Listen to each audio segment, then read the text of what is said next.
Then I saw in the right hand of him who was seated on the throne a scroll written within and on the back, sealed with 7 seals. And I saw a mighty angel proclaiming with a loud voice, "Who is worthy to open the scroll and break its seals?" And no one in heaven or on earth or under the earth was able to open the scroll or to look into it. And I began to weep loudly because no one was found worthy to open the scroll or to look into it. And one of the elders said to me, "Weep no more. Behold, the Lion of the tribe of Judah, the Root of David, has conquered, so that he can open the scroll and its 7 seals." And between the throne and the 4 living creatures and among the elders, I saw a lamb standing, as though it had been slain, with 7 horns and with 7 eyes, which are the 7 spirits of God, sent out into all the earth. And he went and took the scroll from the right hand of him who was seated on the throne. And when he had taken the scroll, the 4 living creatures and the 24 elders fell down before the Lamb, each holding a harp and golden bowls full of incense, which are the prayers of the saints. And they sang a new song, saying, "Worthy are you to take the scroll and to open its seals. For you were slain, and by your blood you ransomed people for God, from every tribe and language and people and nation, and you have made them a kingdom and priests to our God, and they shall reign on the earth." Then I looked, and I heard around the throne and the living creatures and the elders the voice of many angels, numbering myriads and thousands of thousands, saying with a loud voice, "Worthy is the Lamb who was slain to receive power and wealth and wisdom and might and honour and glory and blessing." And I heard every creature in heaven and on earth and under the earth and in the sea and all that is in them, saying, "To him who sits on the throne and to the Lamb be blessing and honour and glory and might forever and ever." And the 4 living creatures said, "Amen." And the elders fell down and worshipped. The past decade has seen a huge rise in the popularity of astrology once again. That's looking at your star sign. The idea that your star sign and reading your horoscope gives you some advice and guidance with how to make decisions in your life to most positively affect those outcomes and ultimately to consider your future. People use star signs in how they choose a partner. They think they have compatibility lists that tell them whether or not they're suited to being with someone else and may make a decision about a relationship based on that. And when we think about it, it makes a lot of sense that it's become more popular over the past recent years, and we've seen another spike in it happening this year, and I think it's obvious to all of us why that might be happening. People are more than ever interested in knowing what the future holds, in finding ways of controlling or at least understanding what's going to happen in the future, and we'll reach out and try and find different tools and helpful things that will allow us to do that. Well, I think it's fair to say that the 7 churches that Jesus is writing to have so much reason to be looking to the future for their hope, yearning for what is to come. We've seen them face persecution, falling into sin in their weakness, suffering in the face of the empire that is currently ruling over them. Now, they knew that Jesus had told his disciples that they would face persecution, but they also knew that Jesus had said that he would return, that the kingdom would come, and as the letters have said so far, that those who conquer would ultimately be with him. Now, I think we've seen a lot of similarities between ourselves and these 7 churches. I think in a lot of ways we can say that they have it worse. Yet we've been able to connect with what they're going through. We've been able to connect with their feelings and their emotions, struggling with sin, yearning for the return of Christ. And so as they toil, as they face the world, they do so in the knowledge of what is to come. But you can still imagine the pain, the impatience, the desire for it to come about soon. John, our visionary, he gets this too. and he feels it in his experiences.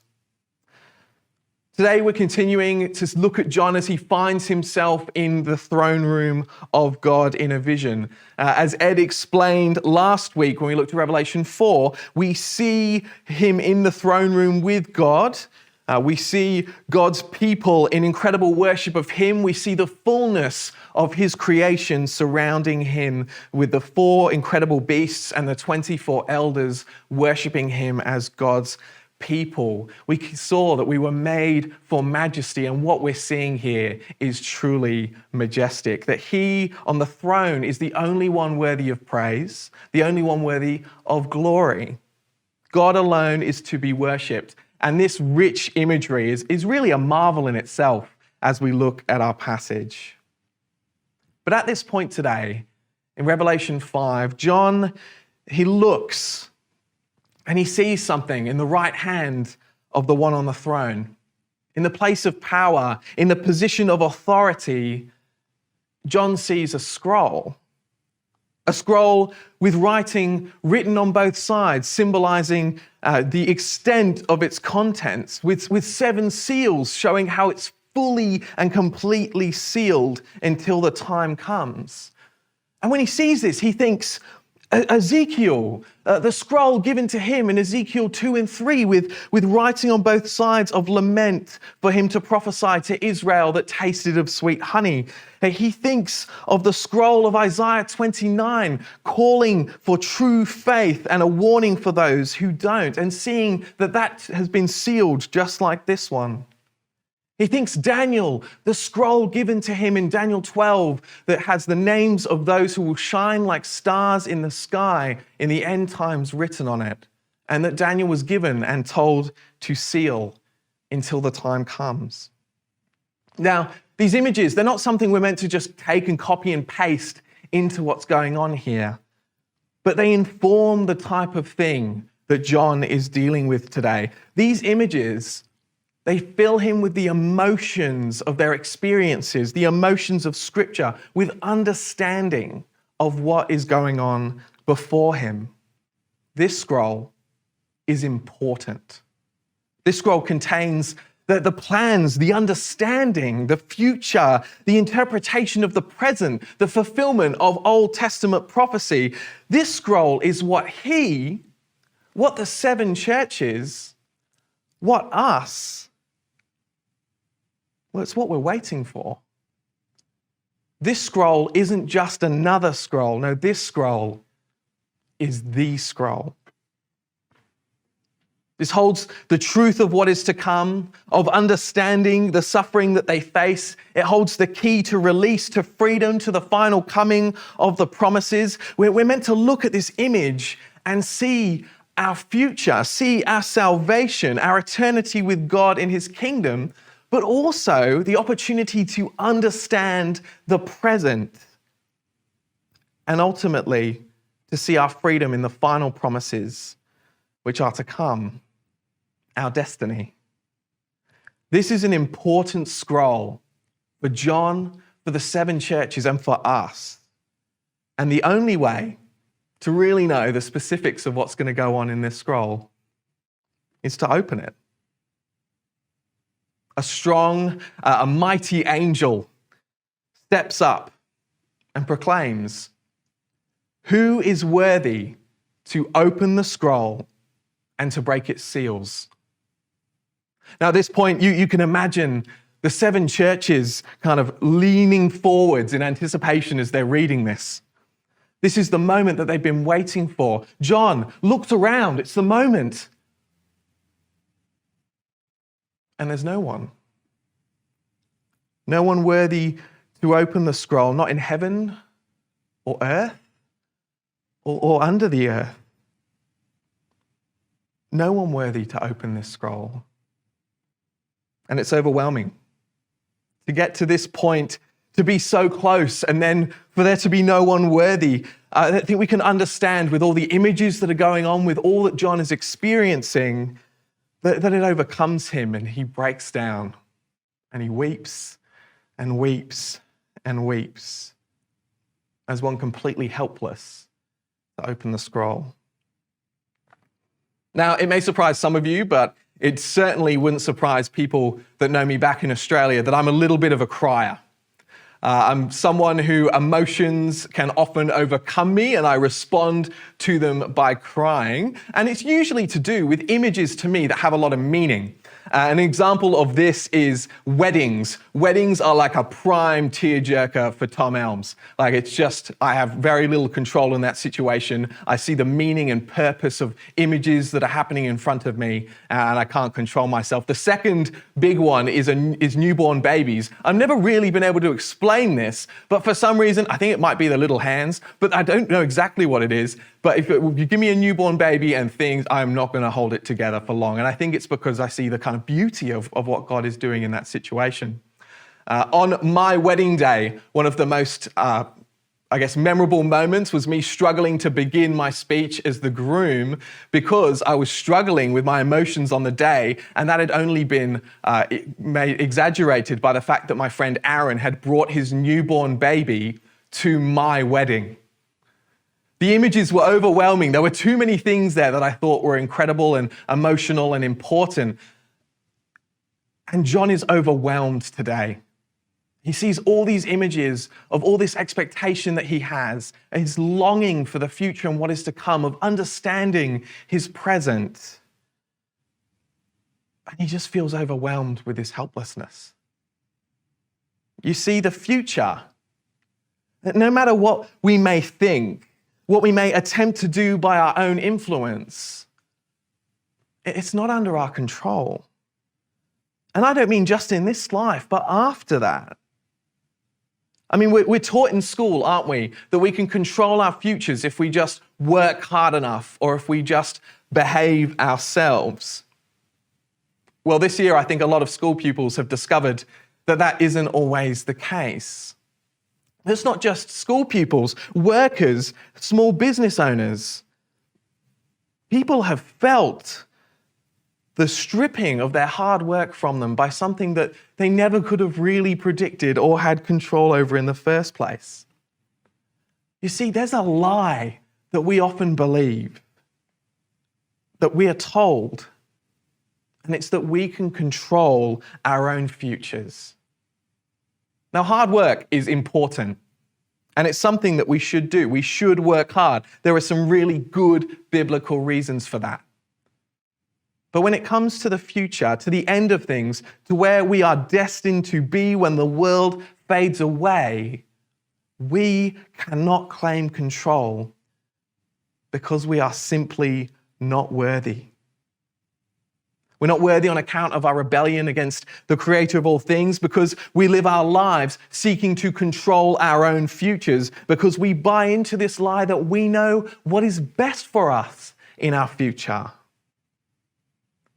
Here we see the scroll that holds the key to all of this, to our destiny, yet there is no one in heaven or on earth or under the earth who is worthy to take it. Not even the Apostle John himself, none of the angels.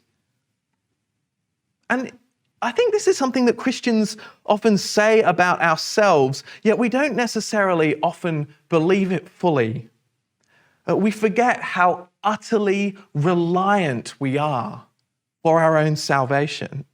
That there is nothing, no amount of Bible reading, no amount of prayer, no amount of serving at church, no amount of living a pure lifestyle, no amount of belonging to a church community that makes us any more worthy than anyone else of taking this scroll, of holding our own destiny in our own control. And if you think about it, that must be an incredibly frustrating and emotionally difficult path to take. Spending your life thinking that you are the master of your own destiny, and then things get taken out of your control constantly, that your plans are scuttled by things you didn't know would happen. I've been there. I mean, we've all been there now, haven't we? From the moment Adam and Eve took the fruit and attempted to take control of their own destinies. It's in our nature. Yet here we see finally that we never had full control. We're there with John, utterly helpless, unworthy, desperate to be saved by someone, desperate to find someone who is worthy so that we can follow them. One of the elders interrupts John's little expression session, bringing him some news. Weep no more. Behold, the Lion of the tribe of Judah, the Root of David, has conquered, so that he can open the scroll and its 7 seals. You mean the promised king? The leader from the line of Judah, declared to be the lion, like a lion who would reign over all nations for eternity from Genesis 49, who would receive obedience, whose garments would be washed in the blood of grapes. Oh, you mean the root of David? From the root of Jesse in Isaiah 11, a great king who would liberate his people and rule over them. These are powerful militaristic images that John would understand that this angel is saying. His people would understand around him what's going on. This messianic warrior who was to come, who would rule with a scepter and defeat his enemies by the sword.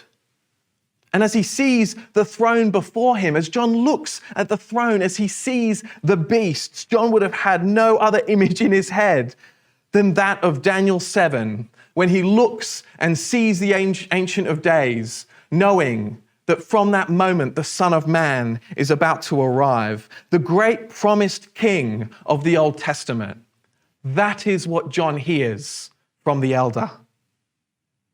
This moment is one of the pinnacles of expectation, and it is here. But then he turns and he sees. In Revelation and in other apocalyptic texts, we get this type of thing a bit, that the visionary hears something and then what they hear provides an interpretation for what they see. So John hears the mighty, the powerful, the military leader Messiah who was predicted to come and rule, who is worthy. And then before him, he sees. And between the throne and the 4 living creatures and among the elders, I saw a lamb standing as though it had been slain, with 7 horns and with 7 eyes, which are the 7 spirits of God sent out into all the earth. A lamb, a slain lamb. Yet here it is, standing in the center of the room by the throne. Who is worthy to take the scroll? Verse 7, and he went and took the scroll from the right hand of him who was seated on the throne. And they sang a new song, saying, "You are worthy to take the scroll and to open its seals, because you were slain, and with your blood you purchased for God persons from every tribe and language and people and nation." Now there's lots that I imagine can be going through John's head at this moment. Tears still wet on his face, but it seems pretty clear to me that there is a Passover connection from Exodus 12. That when the people of Israel sacrificed the lamb and put the blood on their doors in exchange for the safety of their firstborn. But this time, it's not just for Israel that the lamb was slain. No, he has claimed for God by his blood people of every tribe and language and nation. I mean, you only have to take a look around at our church to see that truth in action. The slain lamb, crucified, but raised to life, worthy to take the scroll, not because of some great military victory where the enemies of God's people were defeated by the sword. No, the lamb would win an eternally great victory for his people, for those who seek him and turn to him, but it would not come through an earthly understanding of strength and power. No, this is a victory through sacrifice, through love.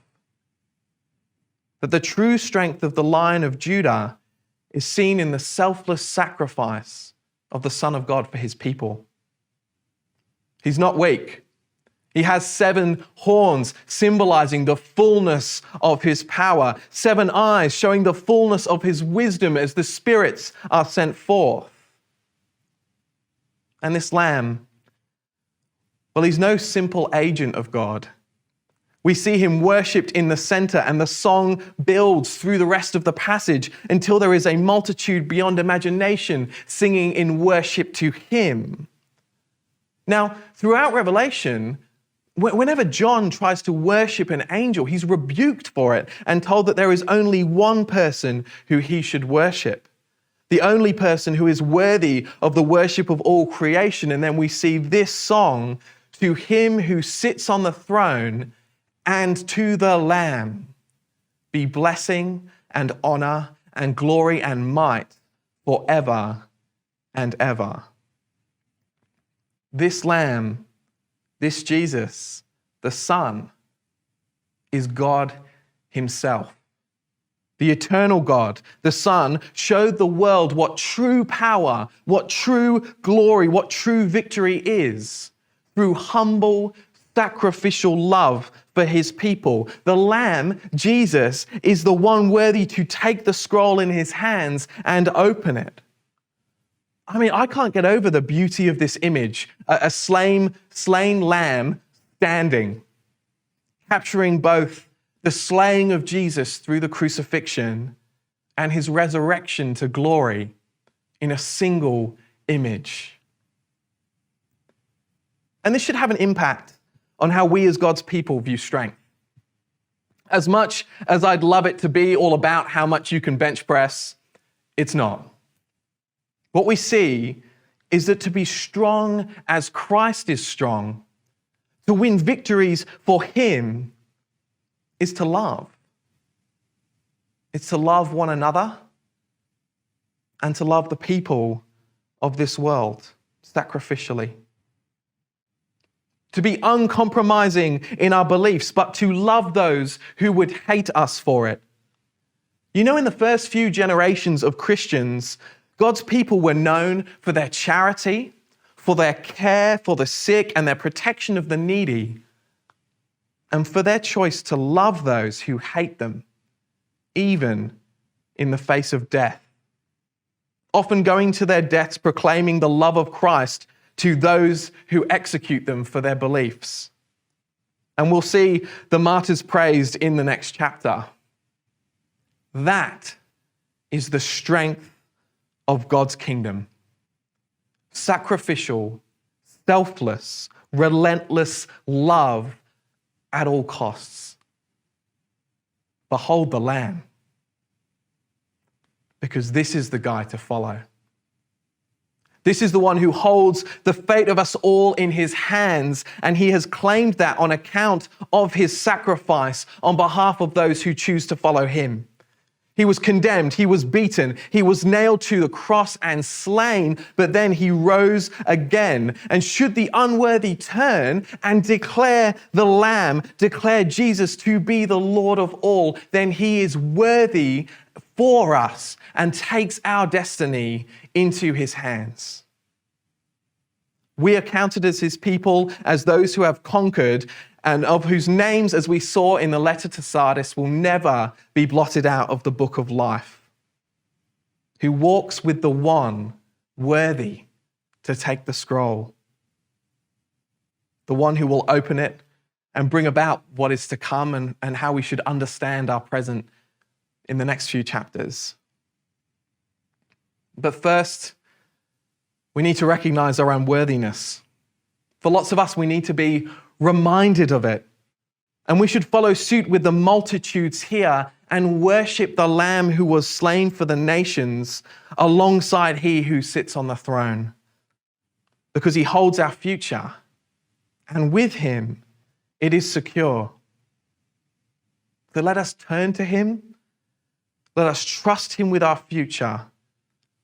Let us show his sacrificial love, the only true power that there is in this world, to the nations. And know that by our faith in the sacrifice of the Lamb, he seals our destiny. But will he be worthy for you?